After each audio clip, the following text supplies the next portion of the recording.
So, can the Miami Dolphins surprise the football world and win the AFC East this season? Now, this is a really intriguing question because we all look at the Buffalo Bills and we know that not only are they the best team in this division, but they are potentially the best team in the AFC. But Miami is a team that has a pretty high ceiling. And it really all depends on how good Tua plays and how good of a coach Mike McDaniel is.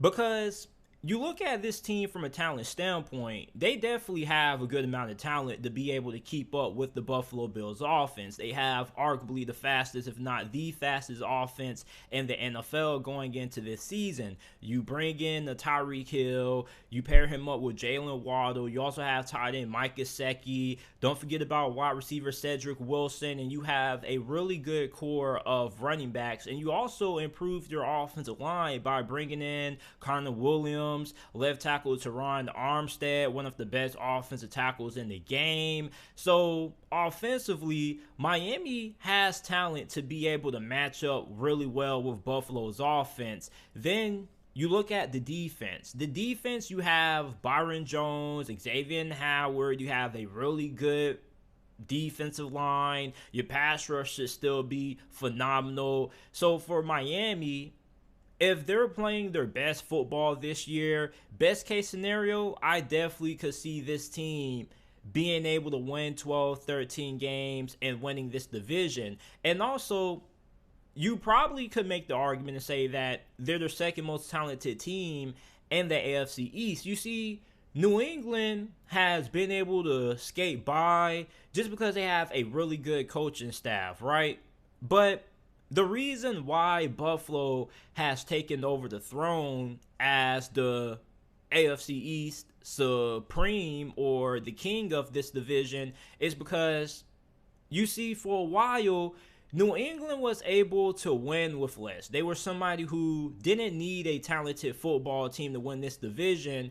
All they really need was Bill Belichick and a great coaching staff because the division was down. But once Sean McDermott came in, and not only did the roster improve, but he improved as well as a head coach, and he ended up becoming a top 5, top 7 coach in his own right. Then that's when Buffalo started to take control of the division. And you see, I always say that it doesn't matter how good of a team you have if you have a very good coach. If you want to be able to win in the NFL, you got to have great coaching. Well, what happens when you have a great coach and plus a great team? Well, you end up being on the winning end more times than not. Meanwhile, you look at New England, and yes, they do have a great coach. However, they don't have the talent at the moment to be able to beat the Bills when it matters the most, and that's the thing that is hurting New England. You see, eventually, when you have a coach that's arguably as good as you or in that same realm of being an elite coach, you can't scheme your way to a victory anymore. You have to be able to scheme and you have to be able to win, and that's what the Buffalo Bills can do so well. So for the Miami Dolphins, if Coach McDaniel ends up being as good as what we think he will be, it's no reason why the Dolphins couldn't become the second best team in this division with ease, because New England has a lot of question marks when it comes to the defense. And offensively, we don't really know how the offense is going to perform because we don't even know who's going to be replacing Josh McDaniels at offensive coordinator.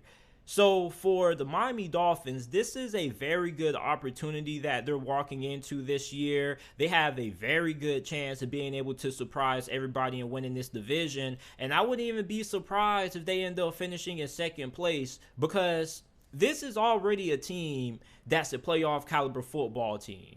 Okay, it's not as if Mike McDaniel is going into Miami and they have to rebuild and they have to draft a quarterback. This is a team that over the last couple of years that has already been in that conversation. They've been a borderline playoff team, and they came nearly close the last couple of seasons of getting in. So now you take a borderline playoff team that you inhabited at the start of this offseason, and you bring in some key additions, and now this is a Dolphins team that not only should be able to win more than 9 games, but they should be able to win double-digit games. So I expect Miami to be able to compete with the Bills this year. Even though the Bills are a really good football team and they are better than Miami, however, we have to take the best case scenario into account for this scenario, okay? We're talking about the Dolphins if they are able to play up to the level of talent that they have on their team. And if they are, this is a team that definitely could end up winning this division because they match up really well with the Buffalo Bills on paper. The Bills have a really good defense. However, the Miami Dolphins have a really good offense. The Bills have a good offense. The Dolphins also have a really good defense in their own right with a very good secondary. The only question that we really have about the Dolphins on the defensive end is at linebacker. But other than that, you look at the fact that you're going to have Jalen Phillips coming off a really productive rookie season. You also have Emmanuel Ogbah, so you pair him and Jalen Phillips together going into 2022. That should be one of the better pass rushing duos in the league. You have a really good secondary. So this is a Dolphins team that matches up pretty well with the Buffalo Bills. So I think they have a better shot at winning the AFC East this season than what the Patriots have. And I'm not saying that the Patriots are going to miss the playoffs, but I am saying that if the Dolphins are able to reach their potential this year, best case scenario, I don't see a reason why they can't win this division.